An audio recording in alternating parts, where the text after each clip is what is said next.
We've oftentimes heard the term coined, what would Jesus do?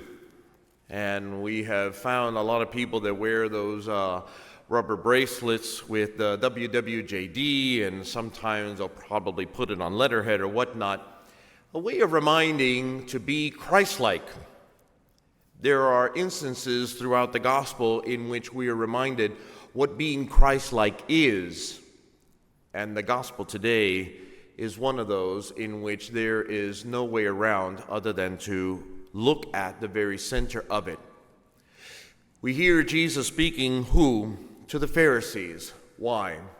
The ones who oftentimes set out laws. They were the ones who enacted. They were the ones who made sure they were upheld. It was one of these group of people that were very undissuaded or were not able to be moved out unless they were forced to see reality. And even then, probably not, for we know how Jesus ended. Nevertheless, we hear Jesus today speaking about one of those terms, one of those realities, one of those issues that affected in his lifetime and things that affect in our lifetime today. Social justice. And when you and I sometimes think of social justice, we oftentimes think of what you and I are able to do to make sure that things are equal. Not maybe so for someone else, but for me. What do I mean by that? How very interesting it is when someone does not behave Christ-like that we tend to remind them they're not being Christ-like. Just ask anybody who has disagreed with me when I have had to enact a law or made some decisions that were not very popular, and I am reminded how un-Christ-like I am. Yet, my brothers and sisters, what we hear in the gospel story today is the story of this rich man who ate sumptuously, whose robes were beautiful. He lived a good life. And we hear in the gospel story today that he was at the doorstep. This is a very interesting piece of information because it meant that this rich man must have come in and gone out and had this poor man, whom we hear's name is Lazarus, and was ignored. That happens to you, and that happens to me. We tend not to see the ugliness of our worlds. We tend not want to see the ugliness that sometimes is before us. And the reason why Luke places this bit of information in the gospel is a reminder that this rich man had the opportunity every single day to make a difference, to act differently, to be more in keeping with what the prophets and Abraham had dictated, yet we hear that it didn't happen.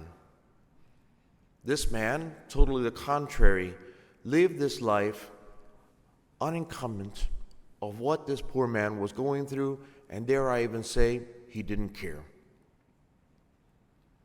When he realizes at the end of his life the rewards of his inability to look outside of himself, he wants somehow to pay one last tribute, to be able to go out and tell others of what it is that he's living. What is Jesus' words to him?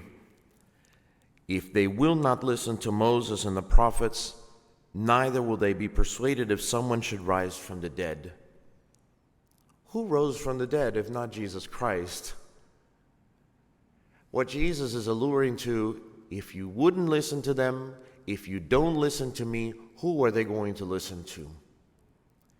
This is one of those gospels, my brothers and sisters, that, yes, makes us uncomfortable because you, as have I, have ignored those that are on the side of the road. We have ignored those who have needed us. We all have. This is not one of those gospels to make us feel bad. This is one of those gospels to open our eyes, as Jesus does so many times. Somebody's phone just eyes woke up. What is Jesus' hope for you and for me? that as we open our eyes, you and I are able to see, to be able to see those that need us. There's nothing wrong with having wealth. There is nothing wrong with working hard to achieve and to be able to have. There's nothing wrong with any of that. The problem is when you and I live for that only and nothing else is important, when the human being is no longer important. For Jesus, the human being was and always will be the most important thing. That includes you and that includes me. And everyone else that oftentimes you and I might forget, that might overlook, that might ignore. What is the remedy for that? What is the antidote? To open our eyes and to be able to see. What is the obvious choice? Obviously, those that are pedaling oftentimes at street corners or at traffic lights, that's the obvious choice. But what about the person that's sitting right next to you right now? What about that person who has everything, at least in our eyes, and yet there's something there that's missing? Maybe a friendly ear, an embrace, maybe the possibilities of words of wisdom, of a challenge, whatever it might be. It's not just simply giving somebody $5 and all of a sudden say, well, I checked that one off, I'm good with the gospel. It has nothing to do with that. It has to do with you and I looking at this gospel and realizing the moment that you and I are so self-absorbed that the only thing that is important is me and what I am able to accomplish, that's when this gospel makes all the sense in the world in my life, in your life.